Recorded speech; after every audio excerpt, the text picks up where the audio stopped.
믿음의 주요 또 온전하게 하시는 이인 예수를 바라보자. 오늘 우리에게 주시는 하늘의 음성으로 받기를 소망합니다. 믿음의 주요 온전하게 하시는 주님을 바라보는 게 우리가 살아가는 목표가 되어야 합니다. 우리가 살아가는 이유이기도 합니다. 우리는 무엇을 바라보고 살아가는가? 이 현대를 살아가는 우리에게 굉장히 중요한 질문입니다. 우리는 무엇을 바라보고 살아가고 있는가? 아니면 우리는 무엇을 바라보고 살아가려 합니까? 또 거슬러 올라가면 우리는 지금까지 무엇을 바라보며 살아왔습니까? 거기에 제 첫 번째 자리에 예수가 있습니까? 우리가 그런 면에서 생각해 봐야 됩니다. 내가 지금까지 살아온 곳에 제 1순위에 예수가 있는가? 내가 현재를 살아가는 나의 모습 속에 예수가 최우선순위에 있는가? 내가 앞으로 살아갈 나의 미래의 나의 삶의 방향에서 나의 삶의 영역에서 예수님이 항상 위에 있는가? 이거 굉장히 중요한 질문입니다. 이 질문에 대한 명쾌한 우리의 신앙의 고백과 결단이 있지 않는 한 우리는 늘 흔들리게 되어 있습니다. 교회에 나와서 좋을 때는 예수를 찾겠지만 그렇지 않을 때는 예수를 찾지 않을 것이기 때문입니다.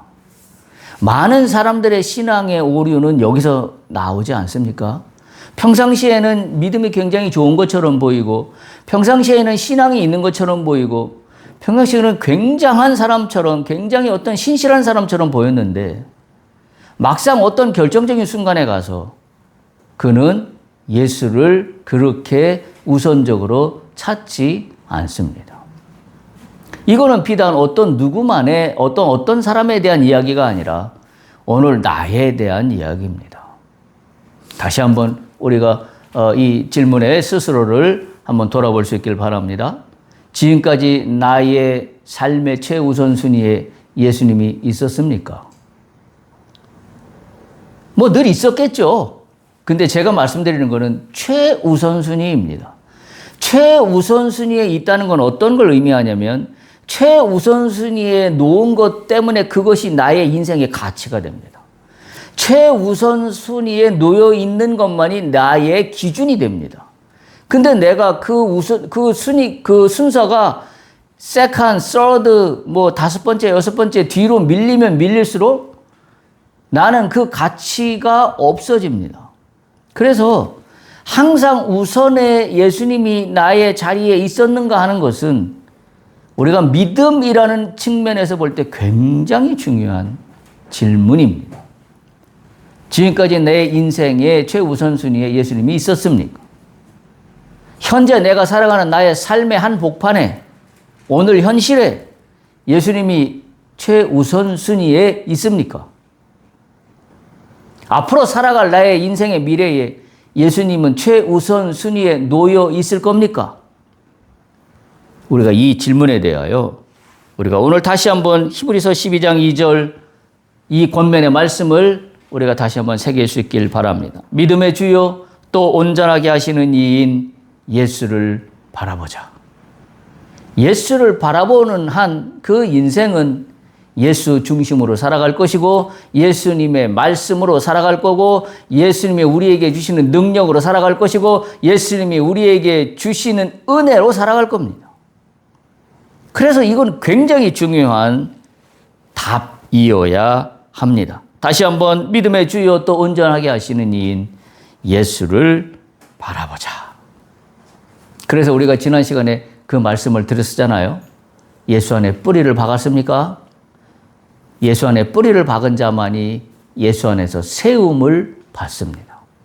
인간들이 인간적인 면에서 아무리 세움을 받아줘야 그 세움은 어쩌면 사상 누각에 불과할지도 모릅니다. 언제 무너질지 모릅니다. 우리는 숱한 사례들을 이 땅을 살아가면서 바라봅니다. 예수 안에서 세움을 받지 않고 자기 스스로 올라간 자리는 남들에 의해서 끌어내려지는 게 당연한 인지상정이고 세상의 이치입니다. 그런데 우리는 지금도 여전히 모든 사람들은 어떻게 해서든지 내가 그 땅을 기어 올라가서 내가 그 정상에 서려고 합니다. 내 스스로 세움을 받으려고 합니다. 굉장한 차이가 있는 거예요. 예수 안에서 세움을 받는 거와 내 스스로 소위 말해서 속된 말로 악다고니를 써서 세워지려고 하는 거와는 엄청난 차이가 있습니다. 왜냐하면 내가 악다고니를 써서 올라가는 내 스스로 만든 세움의 자리에는 뭐가 있어요? 무리수가 따르기 마련입니다.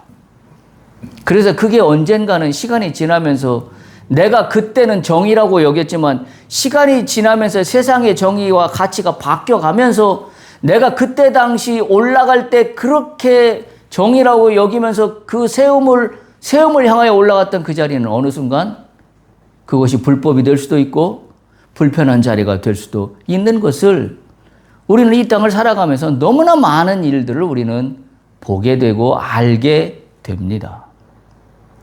예수 안에 뿌리를 박으면 예수님이 세워주십니다. 할렐루야.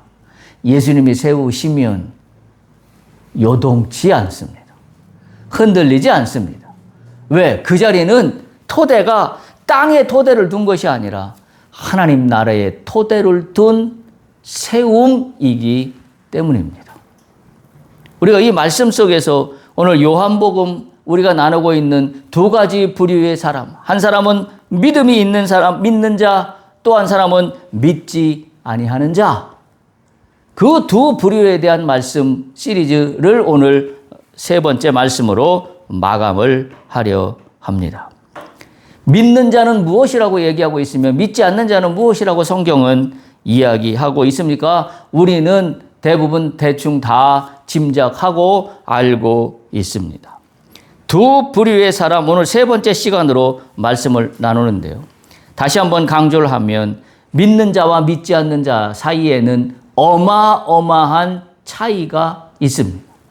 이미 말씀드린 것처럼 믿는 자는 예수 안에서 예수님이 세워주신 자지만 믿지 아니하는 자는 예수 안에서 예수님에 의해 세움을 받은 게 아니라 내 스스로 올라간 자리이기 때문에 그렇습니다. 그래서 오늘 성경은 그를 믿는 자를 진리를 따르는 자라 그러고 그를 믿지 아니하는 자를 악을 행하는 자라고 빗대어서 표현하고 있습니다. 어마어마한 차이가 아닐 수 없습니다.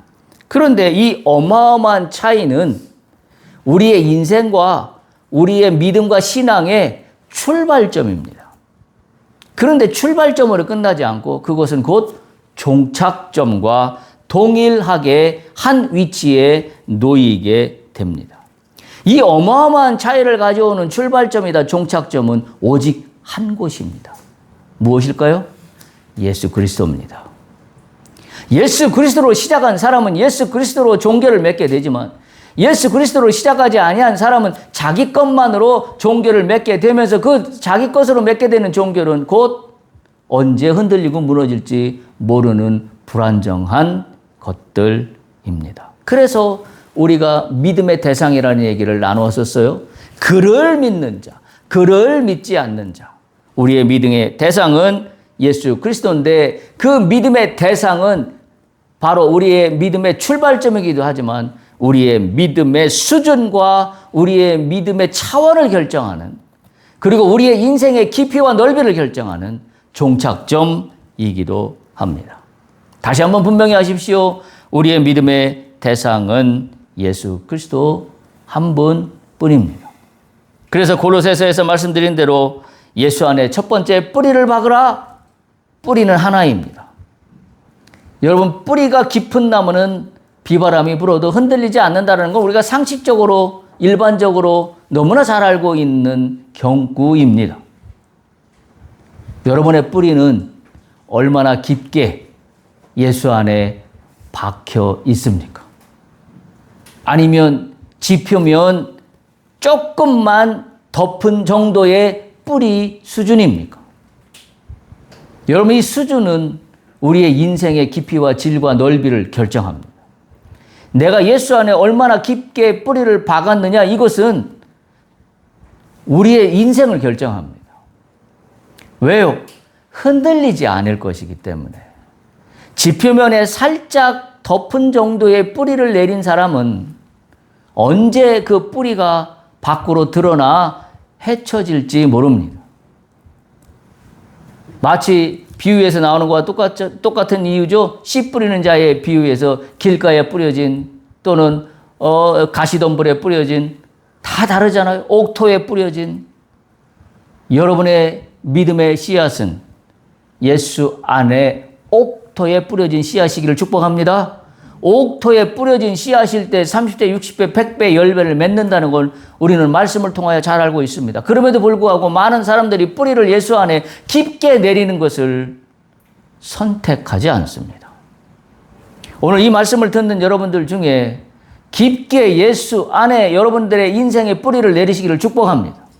그것만이 내 인생을 예수 안에서 끝낼 수 있는, 다시 말하면 하늘나라에서 끝낼 수 있는 가장 중요한 기준점이다라는 것을 분명히 하십시오.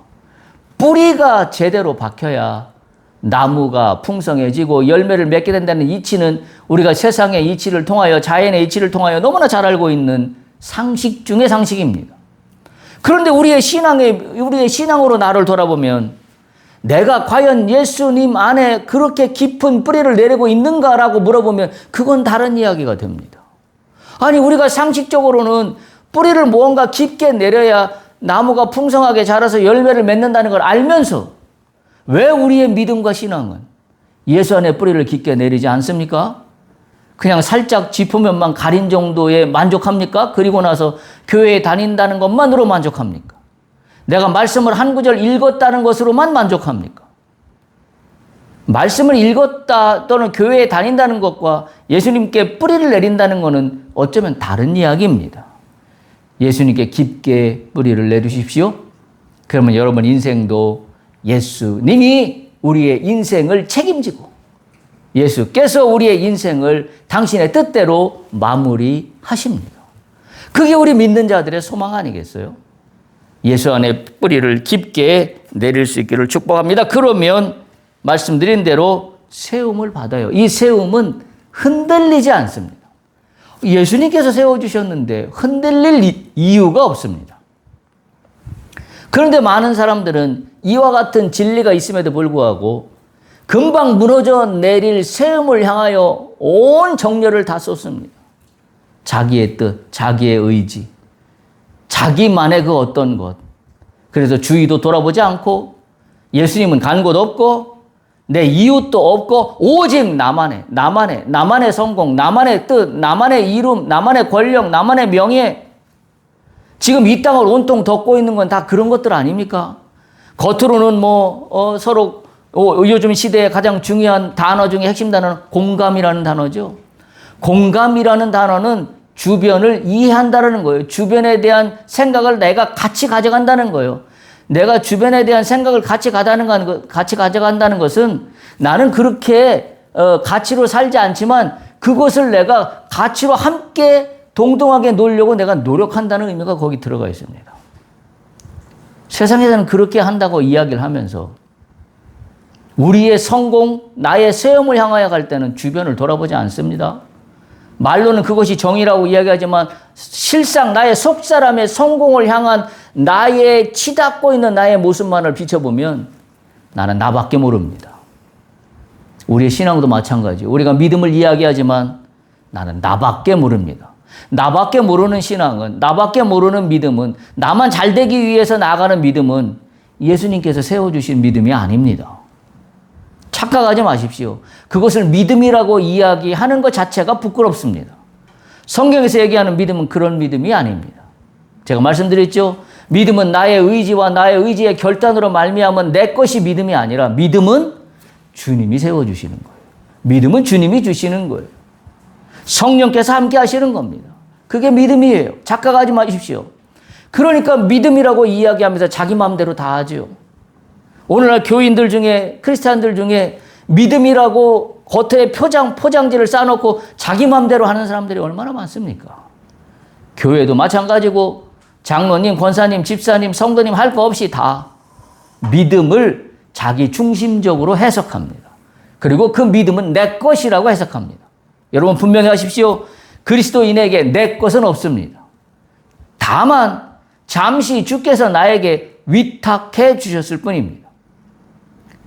모든 것의 주인은 주님 한 분뿐입니다. 여러분 이걸 명확하게 해야 합니다.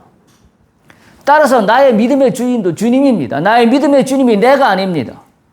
우리가 그것을 분명히 할 때 주님이 나를 세워주십니다. 할렐루야. 주님이 나를 세우세요. 주님이 나를 세우면 그 어느 누구도 막을 자가, 흩뜨릴 자가 없기 때문입니다. 그리고 교훈을 받으라 그랬어요. 그러면 우리는 시시때때로 말씀의 교훈이 받습니다. 그 말씀이 살아서 나의 목표가 되고 나의 비전이 되고 내 삶의 방향이 되는 거예요. 왜 자기 몸대로 자기 뜻대로 살아가는가? 말씀의 교훈을 받지 않기 때문이에요. 왜 말씀의 교훈을 받지 않아요? 예수 안에 뿌리가 내려있지 않으니까 말씀의 교훈을 받지 않습니다. 말씀의 교훈으로 받으면 예수의 뿌리를 내린 말씀의 교훈이 말씀이 내 안에 들어오면 그것이 곧 내 삶이 됩니다. 그것이 곧 내 삶의 방향이 됩니다. 그것이 곧 내가 이루고자 하는 비전이 됩니다. 여러분 그런 멋진 삶으로 우리의 인생이 나가야 되지 않겠습니까? 그리고 믿음에 굳게 서라고 골로새서는 이야기합니다. 예수 안에 뿌리를 박지 않으면 믿음에 굳게 설 수 없습니다. 예수 안에서 세움을 받지 않으면 믿음에 굳게 설 수 없습니다. 예수 안에서 말씀의 교훈을 충분히 받지 못하면 믿음에 굳게 설 수 없습니다. 따라서 이 믿음에 굳게 선다는 건 앞에서부터 다 연결된 거예요. 예수 안에 뿌리를 받고 예수 안에서 세움을 받아 예수 안에서 말씀의 교훈을 받을 때 믿음에 굳게 서게 된다는 사실입니다. 여러분 사무엘서 17장에 보면 너무나 우리가 잘 아는 유명한 말씀이 나옵니다. 바로 다윗과 골리앗의 대치 장면에 어마어마한 기가 막힌 말씀이 그 어귀에서 쏟아져 나옵니다. 알다시피 골리앗은 보통 장수가 아니었죠. 사무엘상 17장 5절에서 17절에 그 말씀이 나와 있는데요. 한마디로 얘기하면 소년 다윗이 어마어마한 장수인 골리앗을 상대한다는 것은 일단 그 자체부터가 말이 안 되는 그와 같은 상황입니다. 그런데 이때 다윗이 골리앗을 향해 이렇게 외칩니다. 사무엘상 17장 45절에 보면 이렇게 다윗이 외쳐요. 다윗이 블레셋 사람에게 이르되 너는 칼과 창과 단창으로 내게 나오거니와 나는 만군의 여호와의 이름 곧 네가 모욕하는 이스라엘 군대의 하나님의 이름으로 내게 나가노라.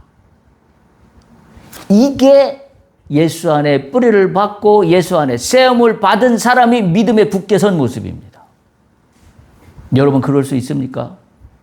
모든 상황 속에서는 말이 안 돼요. 이미 세상적인 가치에서는 게임 끝났어요. 이걸 비교하는 것 자체가 말이 안 되는 상황에 놓여 있습니다. 이때 여러분 이렇게 말할 수 있습니까? 나는 만군의 여호와의 이름, 나는 하나님의 이름으로 나가노라. 할 수 있습니까? 할 수 없습니다. 왜? 믿음의 예수 안에 뿌리가 깊게 박혀 있는 사람만 할 수 있는 이야기예요. 여러분의 입술에서 이와 같은 이야기가 나올 수 있기를 축복합니다. 그것이 내 믿음이 되어야 합니다. 근데 보세요. 다윗은 나는 나의 믿음으로 나가노라라고 이야기하지 않았다라는 사실에 우리가 주목해야 됩니다. 뭐로 나간다 그랬어요? 만군의 여호와의 이름으로 나간다 그랬어요. 하나님의 이름으로 나간다 그랬지. 다윗이 나의 확고한 의지로, 나의 불굴의 투지로, 나의 믿음으로 나간다라고 이야기하고 있지 않다라는 사실을 우리가 주목해야 합니다. 따라서 우리가 싸우는 이 세상을 살아가는 우리의 방편은 오직 하나예요. 예수 이름으로. 할렐루야. 예수 이름이 의로예요. 다른 것이 아니에요. 나의 실력으로, 나의 믿음으로 아닙니다. 오직 예수 이름으로, 만군의 여호와의 이름으로, 하나님의 이름으로 내가 네게 나아가노라. 할렐루야. 이게 믿음의 굳게 선 자의 모습입니다. 그리고 마지막으로 감사함이 넘치게 하라 그랬어요. 감사함, 보통 감사하라가 아니라 그냥 감사함이 아니라 뭐라고 표현하고 있냐면 바울은 넘치게 하라. 과하게 하라는 얘기예요. 넘치게 하라는 얘기는 요만큼 했으니까 내가 100 정도 은혜를 입었으니까 거기에 딱 맞는 100의 감사를 하라는 게 아닙니다. 감사를 하라는 것은 항상 오버하라는 거예요. 네가 받았다라고 생각한 것보다 항상 더 하라는 겁니다. 충분하게 하라는 겁니다. 넘친다는 말이 그런 의미예요. 넘친다는 말에 그 헬라어 본문의 의미에서 보면 과잉이라는 의미가 숨어 있어요. 오버플로우라는 단어가 숨어 있는 겁니다. 따라서 바울은 단순한 의례적인 감사가 아니라 감사의 과잉을 분명하게 이야기하고 있는 겁니다. 이것이 믿음이에요. 따라서 우리가 감사함이라는 것은 나에게 아무런 변화가 일어나지 않고 나에게 내가 기도했던 것이 뭔가 이루어지지 않았지만 어떻게 하는 거예요? 감사하는 거예요. 이게 감사가 넘치게 하는 겁니다. 나에게 내가 기도한 것이 이루어졌기 때문에 내가 감사하는 건 오늘 이 본문에서 얘기하는 감사가 아닙니다. 그거는 그냥 땡큐 정도예요. 그냥 누구나 할 수 있는 세상의 감사입니다. 성경에서 얘기하는 감사는 이랬든 저랬든 관계없이 너는 감사하라. 왜 이렇게 할 수 있어요? 예수 안에 뿌리를 박았기 때문에. 예수 안에 뿌리를 박은 사람만 오버플로우 감사할 수 있어요. 예수의 뿌리를 박아서 세용을 받지 않은 사람은 절대 넘치는 감사를 할 수 없습니다. 오히려 그거는 손해보는 짓이라고 생각합니다. 그런데 그리스도인은 손해보는 감사라고 생각하는 것을 감사함으로 나갑니다. 예수 안에 뿌리를 박았기 때문에 예수가 다시 나를 세워주실 것을 내가 믿고 있기 때문입니다. 이 믿음이 여러분에게 있기를 간절히 소망합니다. 오늘 두 가지 인생으로 나갑니다. 보시면 인생에 두 부류가 있습니다. 하나는 믿는 자와 믿지 않는 자 말씀드렸습니다. 첫째, 믿는 자의 삶은 어떤 길로 나가는 삶이냐면 영생입니다. 그리고 또 하나는 빛의 길입니다. 믿는 자가 믿지 않는 자와 어마어마한 차이가 있다고 제가 서두에 말씀드렸는데 어마어마한 차이는 바로 이거이십니다. 믿는 자의 삶은 영생으로 나가고 빛의 길입니다. 영생이라는 단어는 우리가 죽어서 나중에 하늘나라 가서 영원히 사는 것만을 영생이라고 이야기하지 않습니다. 우리가 신학적으로 분명히 얘기하는 영생은 현재적인 것도 포함되어 있는 게 영생입니다. 어떤 영생? 하나님과의 끊어지지 않는 생명의 연합 안으로 들어가는 겁니다. 그게 영생이에요. 하나님과의 끊어지지 않는 생명의 연합이에요. 여러분, 우리가 요한복음 시작하면서 말씀드린 거 있지 않습니까? 태초에 말씀이 있었어요. 그 말씀에 하나님과 함께 계셨고 그 말씀 자체가 하나님이셨어요. 그리고 태초에 하나님과 함께 계셨고 만물이 그로 말미암아 지은 바가 되었다라고 되어 있고 지은 것이 하나도 그거 없이는 된 것이 없다고 요한복음에서 이미 우리가 알고 있습니다. 그런데 바로 그 지은 것이 그거 없이는 하나도 된 것이 없는데 그 안에 뭐가 있다고 요한복음에 우리에게 가르쳐줘요? 생명이 있었다. 그 생명은 하나님과의 연합입니다. 우리가 영생이라고 이야기하는 것은 하나님과 끊어지지 않는 생명의 연합 속으로 하나가 된 겁니다. 우리가 지금 이 땅에 살아가면서 우리가 영생을 맛보는 것은 바로 이거예요.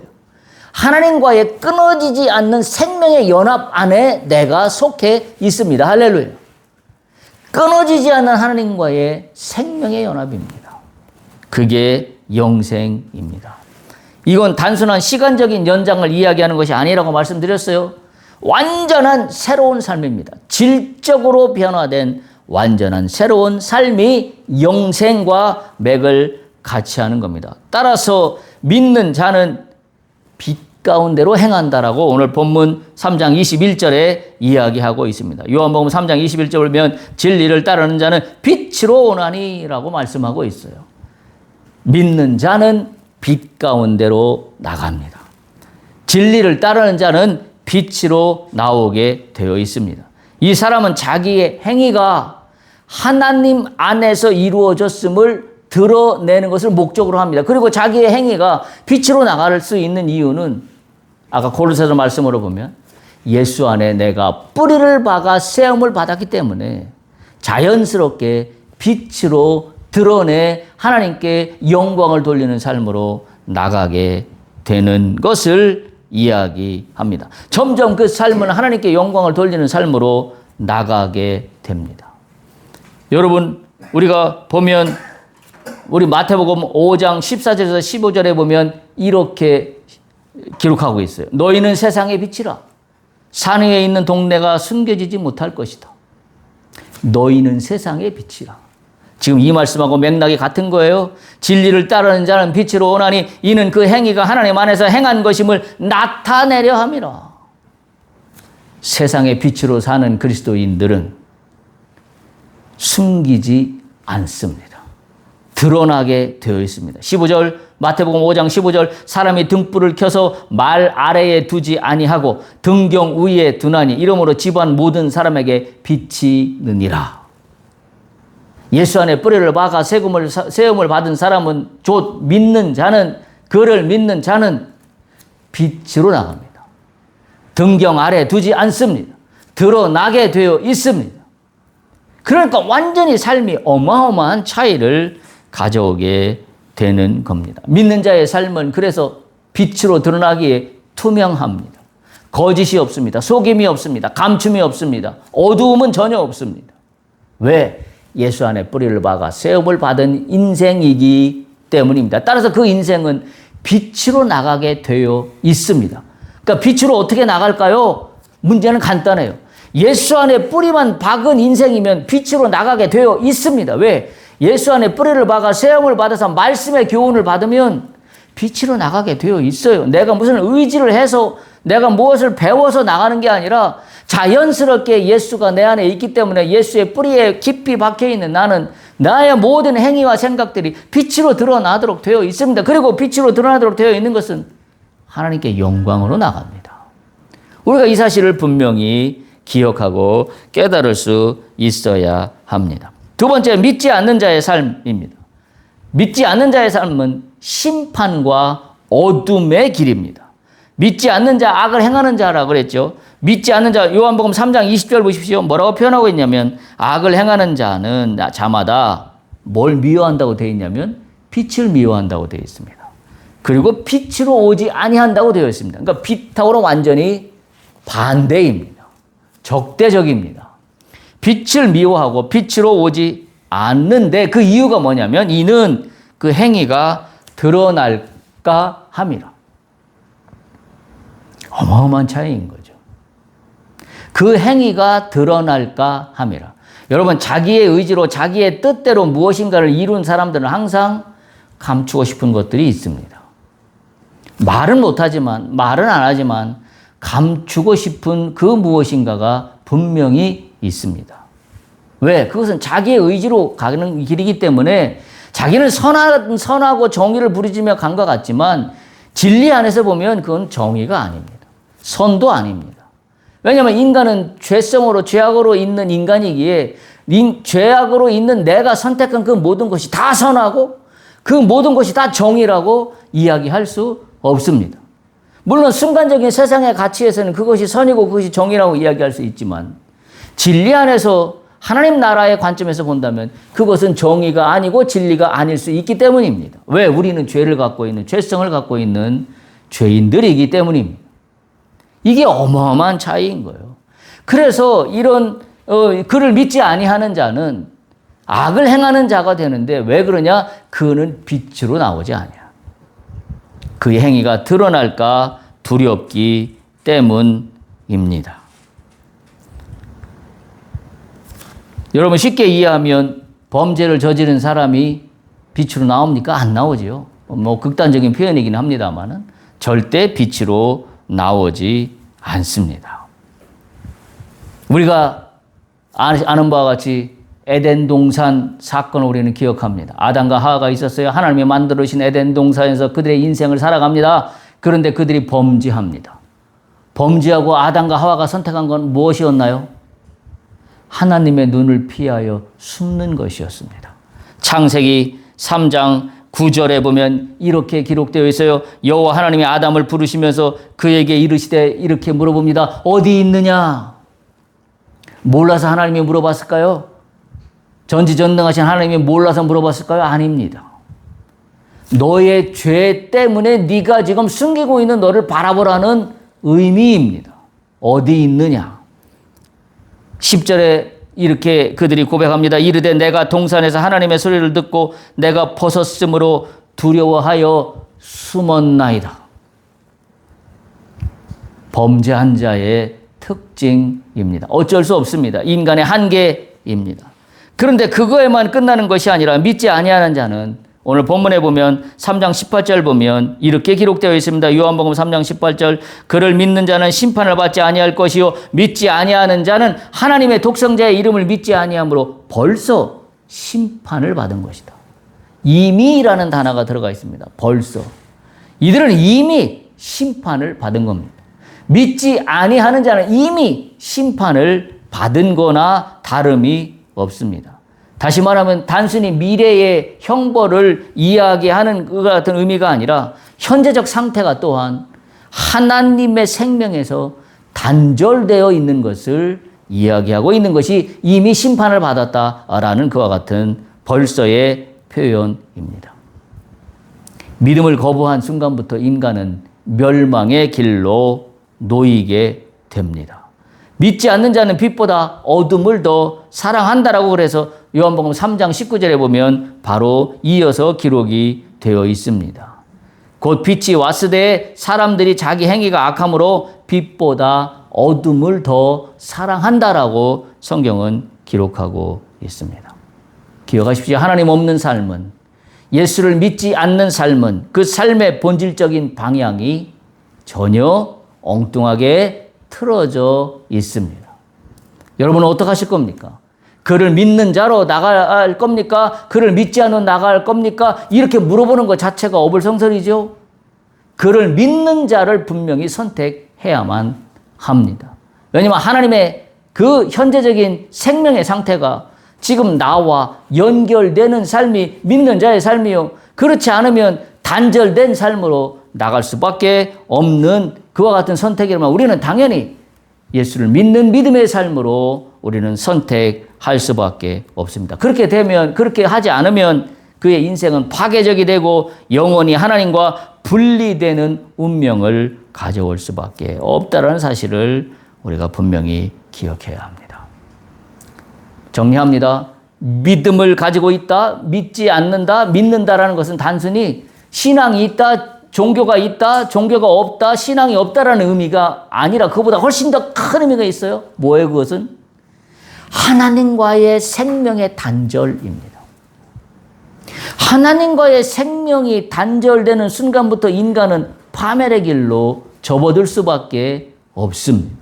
그러니까 치닫고 갈 수 있는 건 자기밖에 없어요. 자기 뜻밖에 없습니다. 자기 의지밖에 없습니다. 자기 실력밖에 없습니다.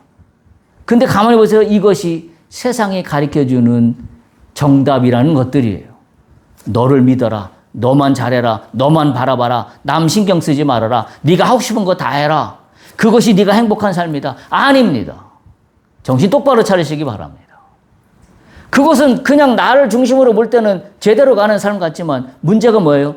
하나님과의 생명에서 단절되는 일로 나타나기 때문입니다. 기억하십시오. 예수 안에 뿌리를 박아 세움을 받아 말씀의 교훈을 받아서 믿음에 굳게 서야 되는데 그 연결고리가 끊어지는 겁니다. 예수 안에 뿌리를 박지 않았으니 세움도 박지 않을 뿐만 아니라 말씀의 교훈은 턱도 없는 이야기고 그러니까 믿음을 이야기할 때 교회는 다닌다고 하지만 내 의지의 믿음밖에는 내가 할 수 있는, 말할 수 있는 믿음이 아무것도 없습니다. 한마디로 표현하면 믿음의 포장지는 갖고 있을지 모르지만 하나님과의 생명의 단절인 상태인 겁니다. 믿지 않는 자의 인생길 또는 믿는 자의 인생길 그거는 너무나 확연히 우리 안에 갈라지고 있다는 사실을 우리는 반드시 기억해야 합니다.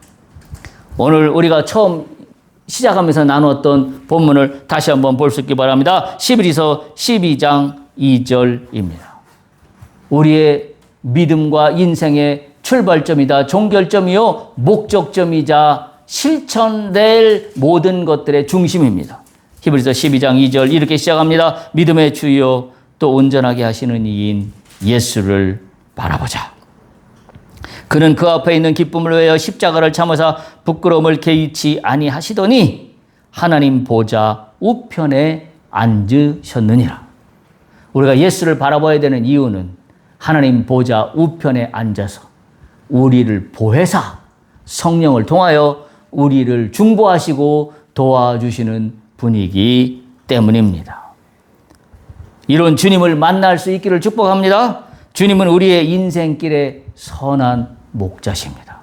그 선한 목자가 오늘 나의 목자인 것을 우리가 믿음으로 바라볼 수 있어야 됩니다. 그래서 우리가 주 안에 뿌리를 박아 세움을 받는 모든 분들이 다 되시기를 간절히 축복합니다. 할렐루야.